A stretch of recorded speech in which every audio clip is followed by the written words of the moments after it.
Hello बच्चों, आइए प्रश्न को पढ़ते हैं। हमारा प्रश्न है, मैग्नीन के एक तार में 0.5 एम्पीयर धारा प्रवाहित हो रही है। तार के अनुप्रस्थ प्रच्छेद से होकर 1 मिनट में बहने वाले इलेक्ट्रॉनों की संख्या ज्ञात कीजिए। तो आइए सबसे पहले इस प्रश्न की मुख्य अवधारणा को समझते हैं। यहाँ पे लिखेंगे मुख्य अवधारणा। मुख्य अवधारणा। तो आइए जान लेते हैं मुख्य अवधारणा क्या होगा इस प्रश्न का। तो इस प्रश्न की जो मुख्य अवधारणा है वो है वैद्युत धारा।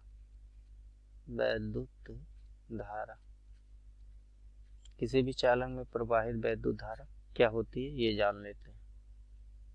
कि जो वैद्युत धारा होती है, वैद्युत धारा को किससे प्रदर्शित करते हैं? वैद्युत धारा को आई से प्रदर्शित करते हैं। आई बराबर क्या होता है? क्यू बटे टी। क्यू क्या है? यहाँ पे आवेश है। टी क्या है? समय है। आई क्या है? वैद्युत धारा है। तो क्यू हमारे जानते हैं क्यू बराबर क्या होता है? एन गुणे ई होता है। जहाँ पे एन क्या है? एन बराबर है इलेक्ट्रॉनों की संख्या। इलेक्ट्रॉनों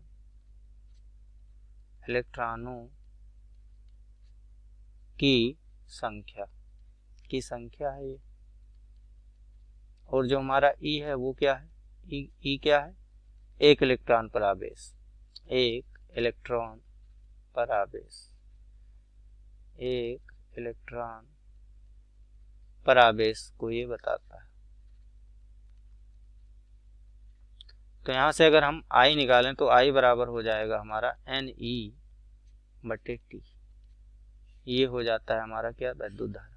कुल मिला के हम कह सकते हैं किसी भी चालक में प्रवाहित वैद्युत आवेश के दर को ही क्या कहते हैं, या किसी भी चालक के अनुप्रस्थ काट से बहने वाली, मतलब 1 सेकंड में बहने वाले आवेश को ही क्या कहते हैं? उस चालक का वैद्युत धारा कहते हैं। तो आइए प्रश्न की ओर बढ़ते हैं। अब प्रश्न में दिया हमें आई दे दिया गया है। मैग्नीन का एक तार है जिसमें प्रवाहित वैद्युत धारा कितनी है? 0.5 एम्पियर। एम्पियर ए मतलब एम्पियर होता है, इसकी इकाई है, मात्रक है।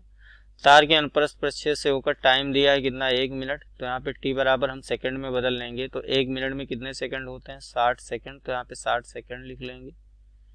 फिर कह रहा है इलेक्ट्रॉनों की संख्या पूछा है, मतलब एन पूछा है हमसे कि उसमें इलेक्ट्रॉनों की संख्या क्या होगा। ई हमें मालूम है, एक इलेक्ट्रॉन पे आवेश कितना होता है? 1.6 गुणे 10 के घात -19 कूलम, इतना होता है। तो आइए अब हम इसको हल करते हैं।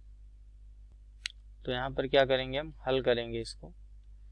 तो देखिए अब हम क्या करेंगे, हम सूत्र लगाएंगे। आई बराबर क्या होता है हमारा? आई बराबर होता है क्यू बटे टी। और क्यू क्या है यहाँ पे? एन गुणे ई। तो यहाँ से हम लिख सकते हैं आई बराबर क्या हो जाएगा? एन गुणे ई बटे टी। ये हो जाएगा हमारा। अब यहाँ से हमें एन निकालना है, तो एन को इधर ही रहने देंगे। तो एन बराबर, या हम लिख देते हैं आई का मान हमें दिया है कितना? 0.5।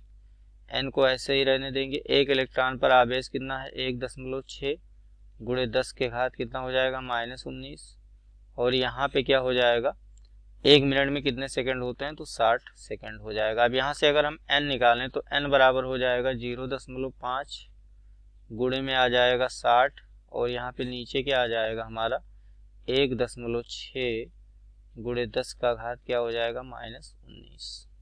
यहाँ पे अगर हम देखें तो ये दशमलव हट जाएगा। फिर यहाँ से ये हो जाएगा हमारा n बराबर, ये इसका गुणा कराएंगे तो ये 300 हो जाएगा। और ये हो जाएगा 16। और ये ऊपर जाएगा तो क्या हो जाएगा? 10 के घात माइनस से तो ये प्लस में हो जाएगा, तो ये -19 हो जाएगा। इसको अगर हल करेंगे, 300 को 16 से भाग देंगे तो ये हमारा आ जाएगा 18.75 के आसपास आएगा। ये 18.75 और गुणे में क्या हो जाएगा? 10 के घात 19। इसको और आगे हल करेंगे तो कुल मिला के आ जाएगा 1.875 और गुणे 10 के घात 20। तो इतने इलेक्ट्रॉन यहाँ पे आ जाएंगे। तो ये कुल मिला के किसके बराबर है? ये हमारा हो जाएगा लगभग 2 गुणे 10 के घात 20 इलेक्ट्रॉन के बराबर। तो इस तरह से उस मैग्नीन तार में कुल 2 गुणे 10 के घात 20 इलेक्ट्रॉन प्रवाहित होंगे या बहेंगे। मैं आशा करता हूँ इस प्रश्न का उत्तर आपको समझ में आया होगा। धन्यवाद।